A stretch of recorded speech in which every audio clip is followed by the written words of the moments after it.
Greetings and welcome everyone to the session. My name is Aisha Jallo from NIH. I work at the Fogarty International Center. I will be a facilitator for today, and I'm also going to have Shauna introduce herself as well.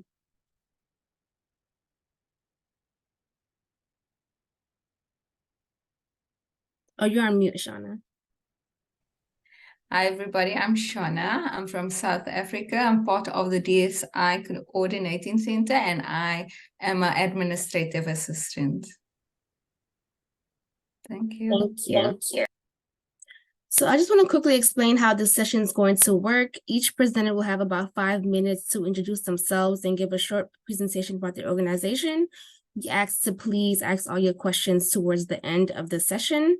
And feel free to also ask questions in the chat throughout.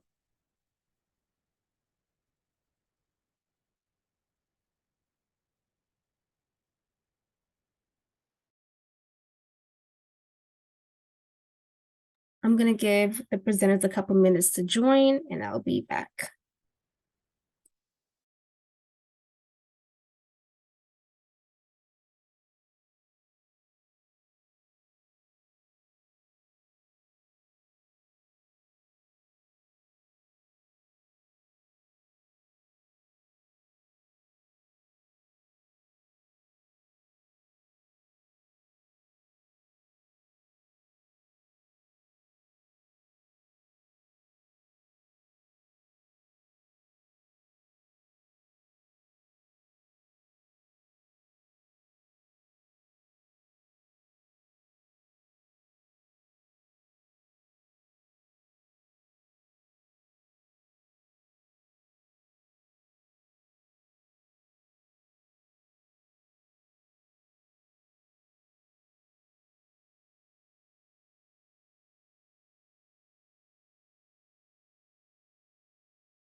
Hi everyone, can you hear me? Yes, thank you everyone for introducing yourself in the chat. We're waiting on one of the presenters to join, and then we'll begin shortly. Okay, so we're waiting. Okay, I'll wait then.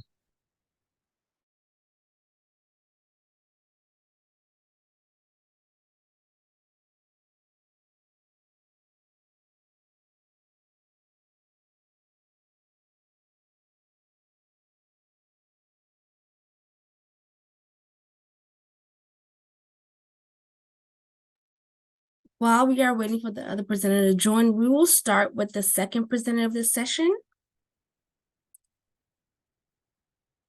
The organization that will be presenting is from DSI Africa Law. Please unmute yourself and you can start your presentation now. Hello, everyone. I just actually think it's quite nice to put on video just so you can see who I am. I'm Aliki Edgecombe. I am from DSI Africa Law, and it's a great privilege to be speaking to all of you that are interested in this particular area. I'm assuming that most of you are scientists, but you will know that even if you are a scientist, the law impacts everything that you do in terms of your scientific research. And we are going to be exploring in particular data protection regulations and laws that really are occurring across Africa, and more are coming into play across Africa at quite a rapid pace. And how does it impact the research that you're doing? So that is predominantly what we do as a DSI Africa Law Group. We provide legal clarity for health researchers across Africa. We look at, in particular, 12 different jurisdictions. And the reason that we thought that this was so important is because on the African continent, although we have 15% of the world's population, 25% of the world's disease burden actually appears on Africa, and only 2.1% of health research is happening here. And predominantly, the reason that is mentioned by researchers, as you know, along with resource and capacity, the second most rated issue is legal and ethical challenges of actually conducting health research on the continent. So we look at 12 African countries, and these were selected because they were part of the H3 Africa initiative. And so we are focusing on these to be able to provide legal clarity in these jurisdictions. And we know that a lot of the issues have to do with cross-border data sharing. And so that is a big focus of what we do as a group. Our group is quite large, as you can see, a team spanning across Africa, as well as some of our associates sitting in the USA and in Europe as well. And so we try and draw on a wide range of expertise in order to provide real legal clarity for health researchers on the continent. Just to give you a little taste of what's been happening and why I say it's quite a challenge to keep track of everything that's occurring on the African continent, because really we are marching forward at speed. Data protection legislation being put into place really started in Ghana in 2012, followed by South Africa 2013. But a lot of those laws were actually held back and only came into force in 2020. We then have just one after another: Botswana 2018, Uganda 2019, Kenya 2019, Rwanda 2021, Zimbabwe 2021, and Tanzania 2022, and Nigeria just this last, in this last year, a few months ago, finally having their Data Protection Act coming into force. And data protection really has an impact on what scientists are doing, as far as they are dealing with personal information. These acts are applying to their health research and understanding how it applies to health research, especially because these pieces of legislation are so hot off the press, and is an important part of what we do. And so really, whether from research design all the way to publishing and sharing of your health research findings, their data protection legislation is impacting on what you do here, from data protection plans that have to be drawn up to see that you are minimizing the amount of data that you are acquiring, to consent forms, to processing, and finally sharing it, which we know is the biggest issue. And publishing those findings. That's what we are involved in doing as a group. So we have 5 different areas. We've got informed consent, and we've actually come out with consent forms that individuals can use, and we are currently drafting one for used in large-scale genomics projects within South Africa, and hoping that they will apply across the continent as well. So that's currently what we are working on. We also look at community rights as well, and knowing that we're within Africa, and we can't just look at individual rights, but how does that impact community rights, especially when we're looking at genomic data. So we have a whole team that just works on that. Geospatial data is a particular interest as well, especially looking at public health surveillance. But in general, this data is being used by scientists in order to actually understand disease better. And so that's an important part of understanding the legal implications of that as well. Cross-border data sharing is a big component of what we do, and we've actually even drafted a data transfer agreement that is freely available for you to use and is on our website, and it has some very helpful pieces of advice in amongst everything else that actually will help you draft your own data transfer agreement based on the model that we have provided. We also look at artificial intelligence, and that's a particular area of interest because we know that so many scientists are making use of AI in their projects. But a cross-cutting theme is really decolonization and Africanization of these current laws and making them applicable to the African continent. And so we have a team that just has a look at what we are writing and how we are actually going to make these laws make sense within Africa.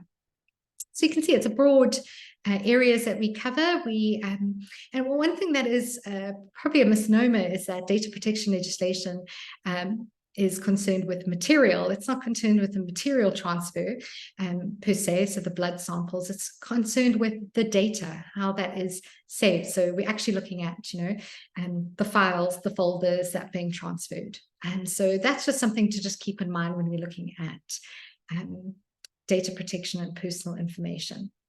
And so a lot of what we've done is to highlight here, I'm just looking at within South Africa and what personal information involves, and very much as is the case in South Africa and across the African countries that we have looked at, medical information forms part of personal information, and in most cases forms part of special personal information.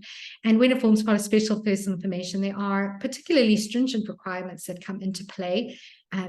Often consent is required for that research to be conducted. In South Africa, there is the option of actually saying that it is in the public interest and it would be impossible to actually get consent for large-scale studies, and perhaps then consent wouldn't be required, but of course this would have to be shown. But most of the time we're, across jurisdictions, we're looking for voluntary, specific and informed consent. So that participants actually have voluntarily consented, that they know exactly what they're consenting to, and that they're informed of any risks for the research. And so finally, just to touch on what we've been doing within the legal challenges to cross-border data sharing across Africa, we're finding that this is particularly difficult, trying to actually look at how laws work together. And unfortunately, all of these countries have really come up with their own data protection acts. And while I say that they've come up with their own, of course, a lot of it is based on GDPR principles, so that has been quite helpful in finding some similarities. But you'll find across these jurisdictions that often even different words are used for similar terms and for similar concepts, but sometimes there's a difference enough that actually it makes a legal difference on whether you have, for instance, have you actually adequately de-identified information? That answer is very different in South Africa as opposed to somewhere like Tanzania. So really bringing all of that into account, it's quite important that you understand what is particular to each of these jurisdictions, so as to stay on the right side of the law and to be actually be able to do cross-border data sharing. So that is predominantly what we have been looking at, and the impact of the Malabo Convention that has just recently come into force, as well as GDPR and HIPAA. We look at that as well and able to try and see some similarities in order to make cross-border data sharing a little bit easier. But of course, it is a tangled web, and that's what we are trying to make sense of. How does this legislation, how can we streamline things? And part of that has been to draft a data transfer agreement. Currently for South Africa, we've also done it for Kenya, and we're hoping to expand that across our different countries that are participating within the DSI Africa group. Predominantly, we're looking at, how can we comply with multiple legislations and pieces of legislation that occur in different jurisdictions? Can we actually make that work so that science can work across those different areas? We have lots of resources available on our website, and that's the details there. And hopefully, you know, if there's some time towards the end, I'd be very happy to take you there and show you some of the wonderful resources for scientists to use that's really available. Okay, so I'll stop there and, you know, have some time for questions. Thank you so much for your presentation. We're going to actually keep questions until the end of all the presentations. Thank you. So we're going to have our next speaker join.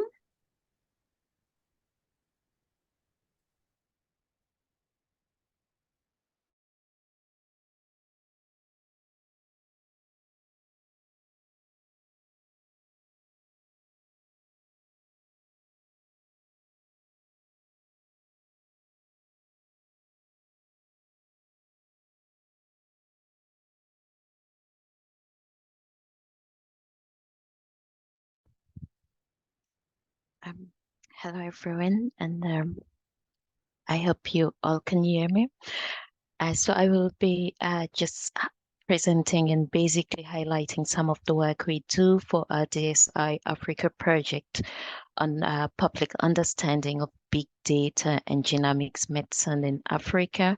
And the acronym that we use is PubGem Africa. So as part of this project, we are not sure why my slides are not changing. Great, okay. So as part of this project, we are exploring a number of ethical issues in genetic medicine and big data-driven medicine in Africa. And on this slide, I've just highlighted what these possible ethical issues are, or what the ethical issues are, and possible mitigating strategies, and what principles could inform approaches to addressing these ethical issues. And fully aware that many people think of ethical issues in line with the four basic ethics principles that's highlighted in international documents. We've tried to group these ethical issues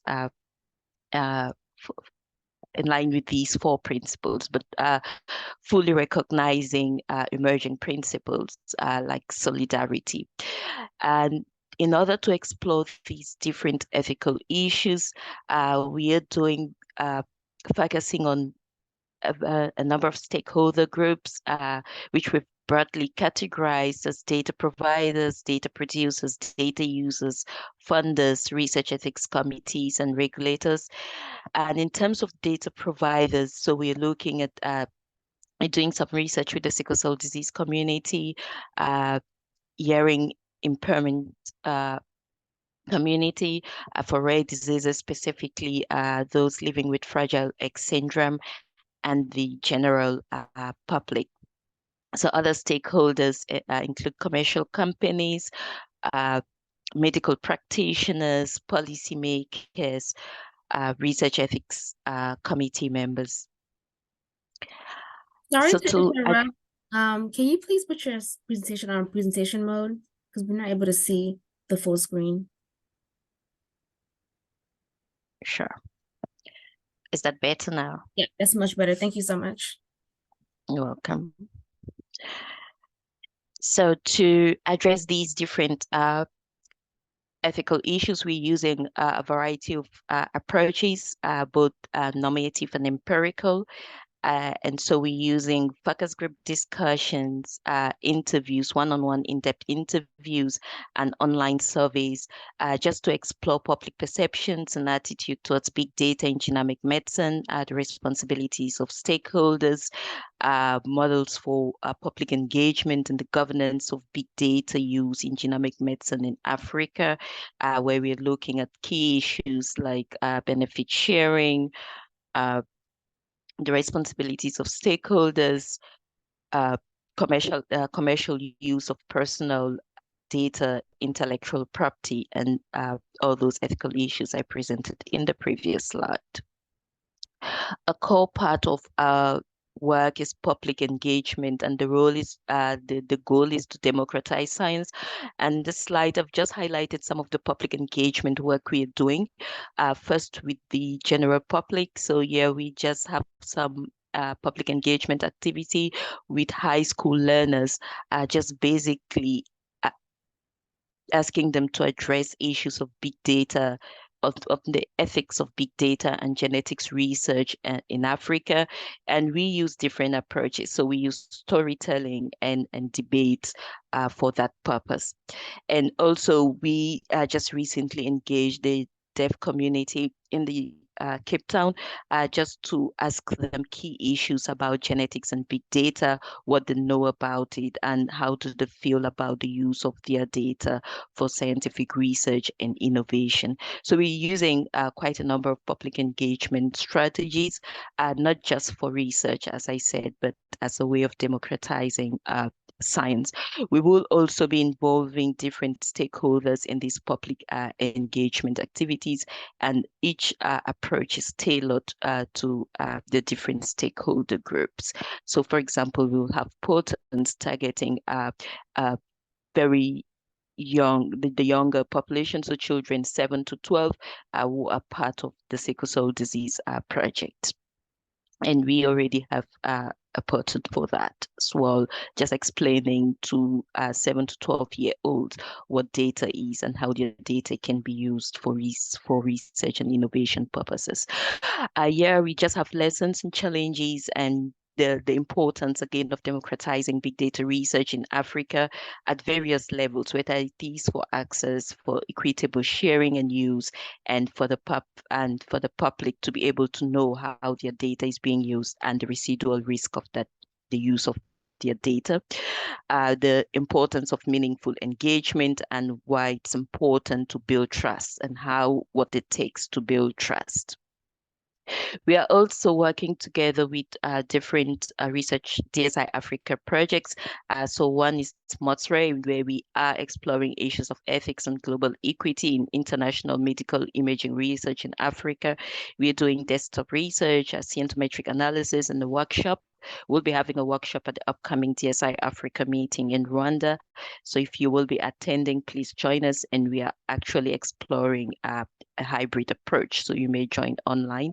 Please be on the lookout for that.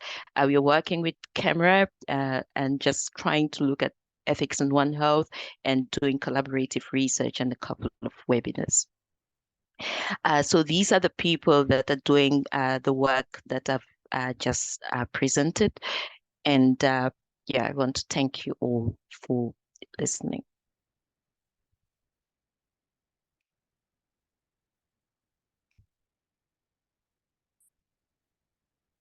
Thank you both for your presentations. If anyone have any questions, feel free to unmute or put your questions in the chat.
I'm going to ask the presenters to provide the best way for the participants to contact you to learn more about your program.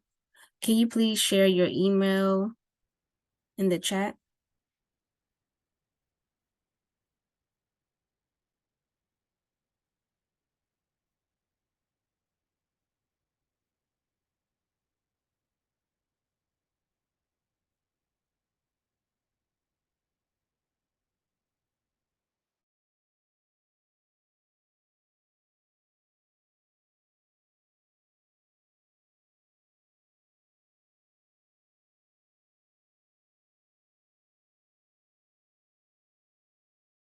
Well, since there aren't any questions, okay, we have a question. Where can we access the presentation slides?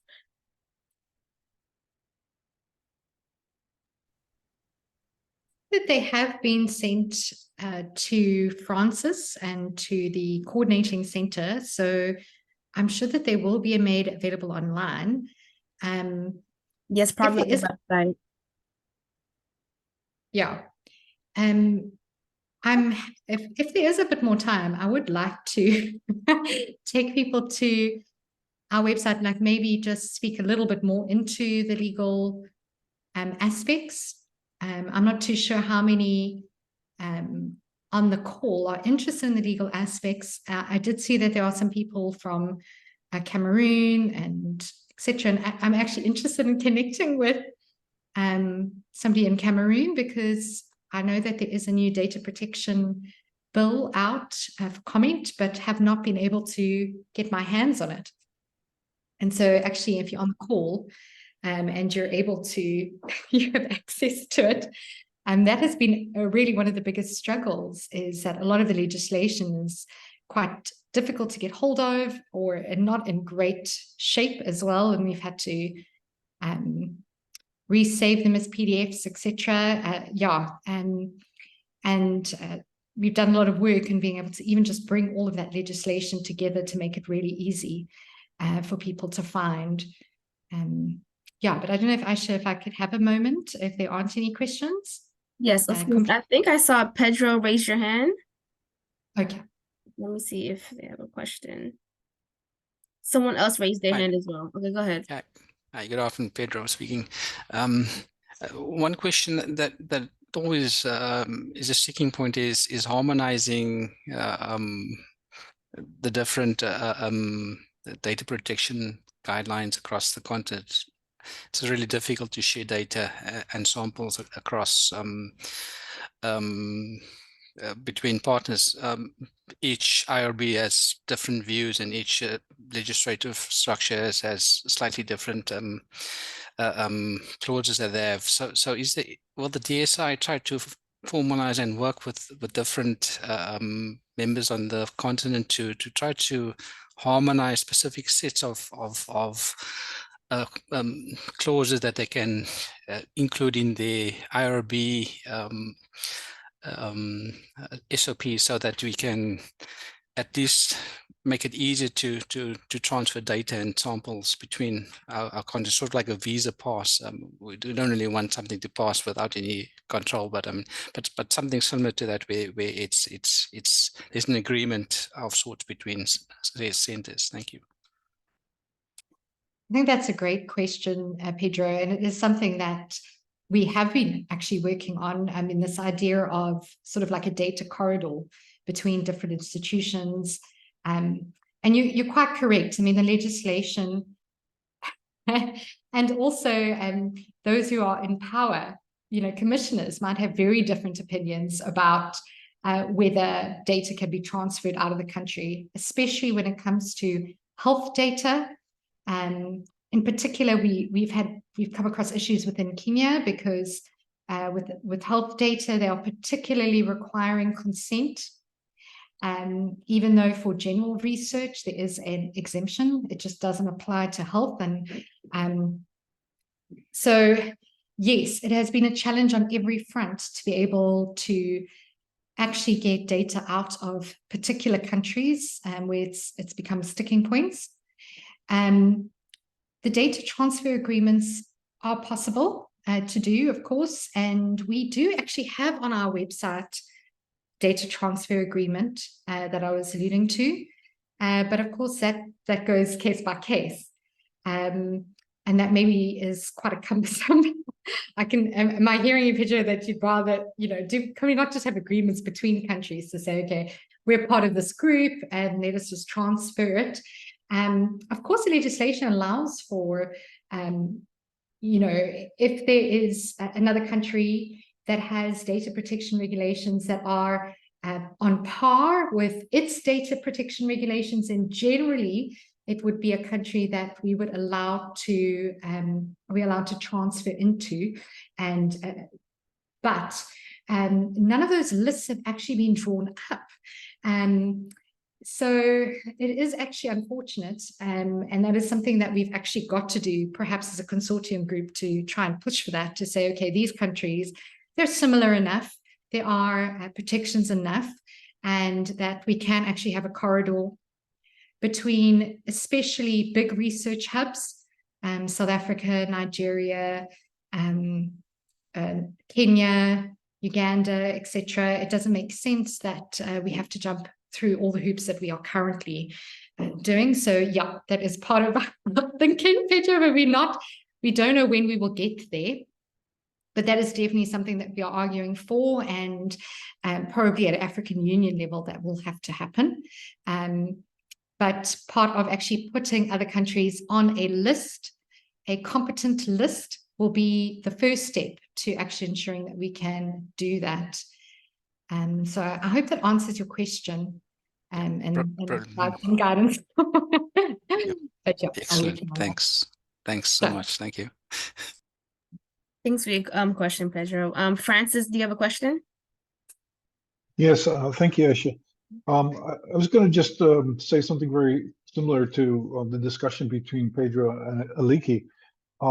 Yeah, I think it's going to be very, very difficult for us to create this kind of data sharing with all the different legislations going on. But I do think that we can do quite a bit through the sharing, through generating some kind of guidelines that can be used for IRBs or ethics committees, and also coming up with some kind of policy documents that can assist people with the data sharing.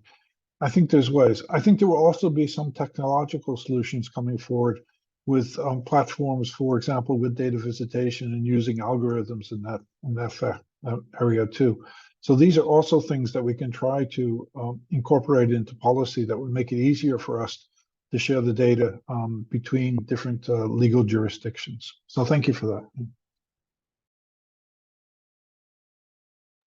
I think just to add to what Francis has said, you know, the difficulty within this data protection area is that a lot of this legislation is really hot off the press, and countries themselves are grappling to understand how that data protection legislation is going to apply to health research.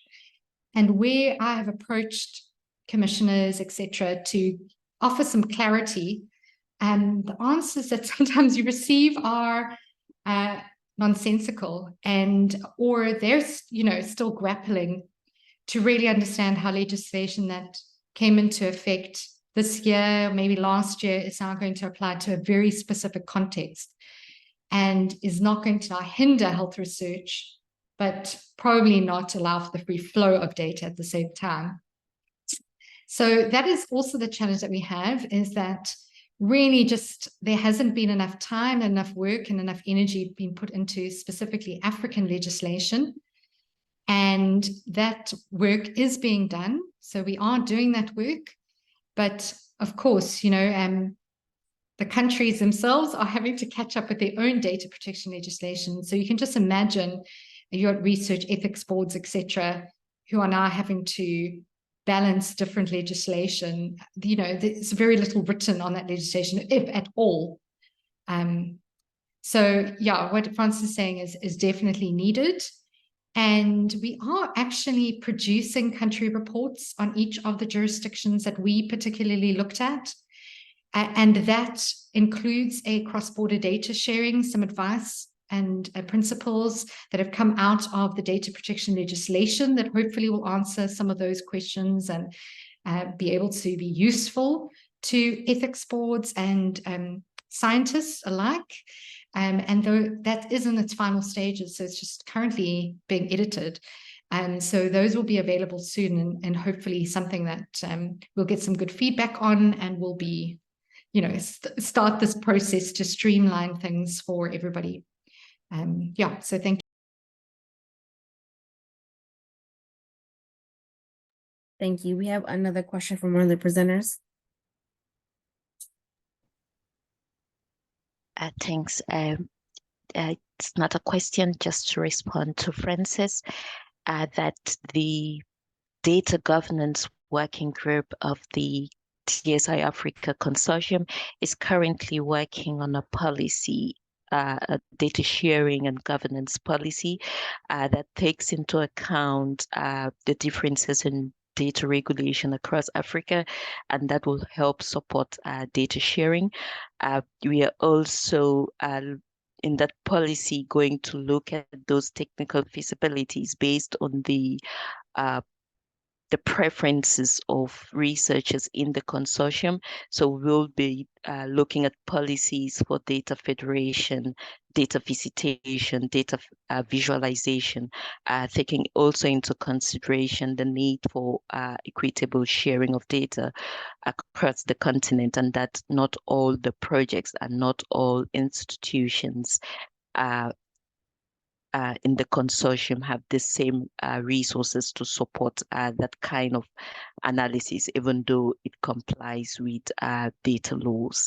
So that's something, and if there are any suggestions, the Data Governance Working Group will be very happy to receive the suggestions, or if there are any resources you think we can look at, please share.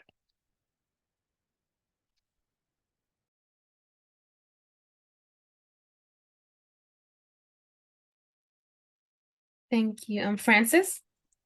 Yeah, Nchengwi, I just put something in the chat. I think we're talking about the same thing then. Is that right here? I just received these documents to review the version 1.0 for data transfer agreements that are being done by a number of people, mostly from South Africa. It's being led out of, but it's also has, it's working with quite a few other countries too, putting together these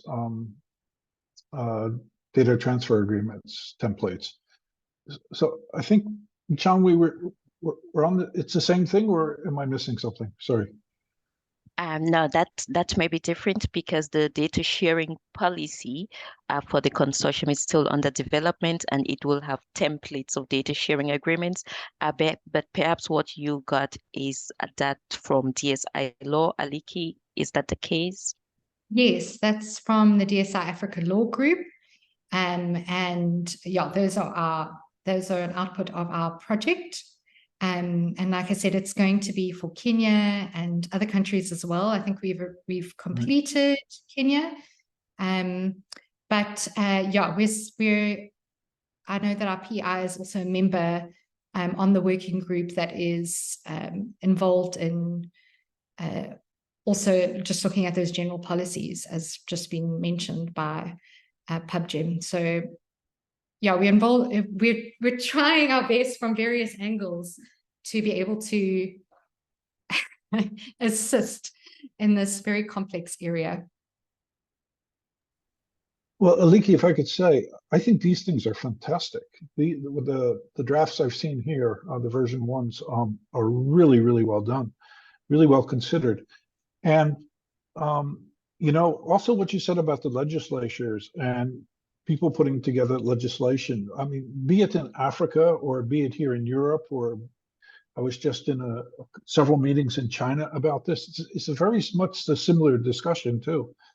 And we're all looking, I mean, as scientists or as lawyers or as researchers or as legislators or just society as a whole is really looking and struggling how to deal with this idea of sharing data, exchanging knowledge, and so forth.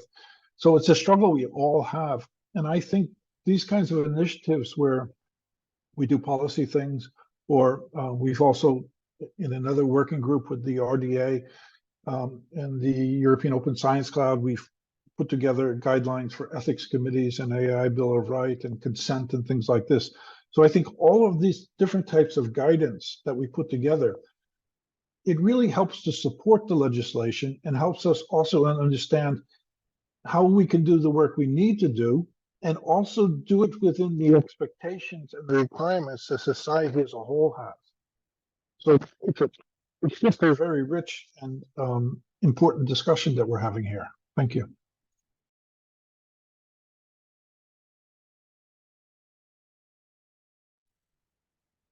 Thanks, Francis. Aliki, we have about 7 more minutes if you'd like to speak on the legal aspect of it, if you have time. Yeah, I just wanted to draw attention to the website, because a lot of, you're asking how you can get hold of us and some of our resources. We've tried to streamline it so that people can access it quite easily. Okay. And I just thought it would be great just to show you what's available. I'm guessing you can see my screen here. The website is just datalaw.africa. And here we have opinion pieces, everything from the draft code of conduct for research that's just come out in South Africa, where we had a lot of input into that piece, just from comment perspective, to even some EU new cases that have come out, so single resolution board, and how that perhaps impacts in the way that we will interpret legislation. And so these are just smaller pieces that help you just keep in touch with what's happening in a data protection area. Somebody asked about the laws. Where can they find all the laws that are enforced within Africa? Look, we as a group are only covering 12. And all of these are available here under law, and you'll see that it kind of comes up, and if you click on it, it will actually take you to that piece of legislation. So recently we've added Tanzania, because they've come out with an English version of their Data Protection Act, so that's available hot off the press, Uganda, etc. And so as you click on it, it will take you to the PDF, so that you've got the most up-to-date version available for you to use. And there's also other resources as well here for you to access. It's our data transfer template. And so if you click on that, you're able to access all of that, as well as you might have particular areas that you want more information about. So we've written a lot on it, and it's easy to search. So if you're interested, for instance, in consent, it'll just pull out we've written particularly on consent recently for you, or de-identification, for instance, and maybe on both of those. Okay, so yeah, it's a helpful little neat way of kind of getting the resources that you need quickly. But of course, you can always pop us an email, and we're always looking for chances to collaborate. We work quite closely with Mediva and HEAT project, advising them. We're their ELSI partners. But, it takes a community to really come up with these kinds of resources. And we draw on the expertise of many people to be able to really put across information that is going to be helpful for the research community, and in a way that is digestible by the research community. So hopefully that is something helpful for you to kind of make use of. And there's a little compare tool. We are actually expanding on this. So we've got some ways of, actually, this is just a way that you can quickly compare different pieces of legislation. It does take a little bit of time to load, unfortunately. I won't waste your time there, but it helps you to just quickly compare two different pieces of legislation across various topics like consent. And so that very quickly gives you an idea of how two different countries are dealing with consent. And so you're able to literally just select, you want to go to Botswana and South Africa, you're looking at, say, for instance, provisions or definitions, and we want to look at the definition of consent. And hopefully this won't take long to load for you. And you'll see that it'll just pull out those two. There we go. Okay, got Malawi and Rwanda. So obviously I did something there, but it allows you to see it side by side and tells you where it's from. So yeah, that's a helpful little tool, but this was just our first little prototype just to see how it would work. And now we are expanding it with the help of AI to hopefully make this a lot more user-friendly. So there's lots of just really helpful information that you can find here.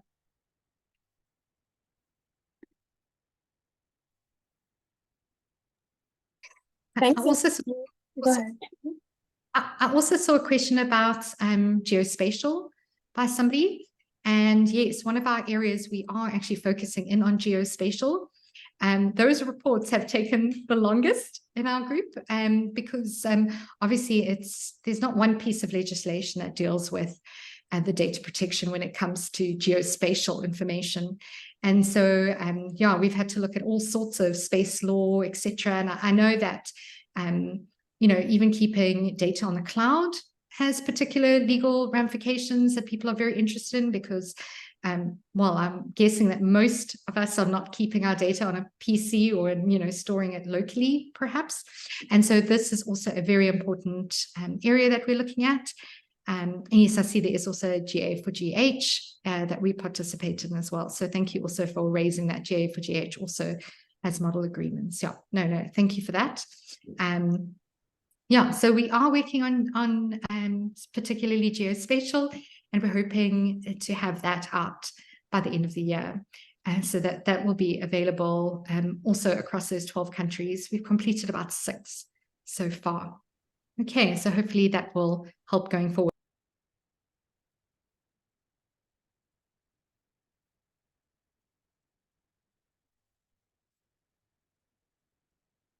Thank you. We have about 3 minutes left. I have a two-part question for you, Aliki. What are you looking for in a partner for your future work? And also, can you share any advice to the group about partnering successfully? Yes, I think in terms of a partnership, we obviously are very interested in partnering with scientists who are doing interesting work and seeing how we can assist to be able to solve the legal aspects of it. Obviously, you know, when we're part of an ELSI group, our focus is on the law, but, you know, the law doesn't sit by itself, and that's why it's so important to also have ethics committees, etc. Part of an interdisciplinary approach, really, to answering these questions. But yeah, our particular interest is in the law. So if you are specializing in the law in any particular area, perhaps you are a lawyer in a different country and can actually assist us with finding legislation in those countries. Like I said, particularly it's difficult to get good quality legislation, good copies even out of some countries. If you have access to that, even that is helpful in terms of collaboration, as well as, you know, drafting DTAs, etc. So yeah, please reach out. We are very happy to collaborate. Okay, thank you. It looks like we're running out of time. Thank you all for this amazing session. And we can go ahead and exit the breakout room now.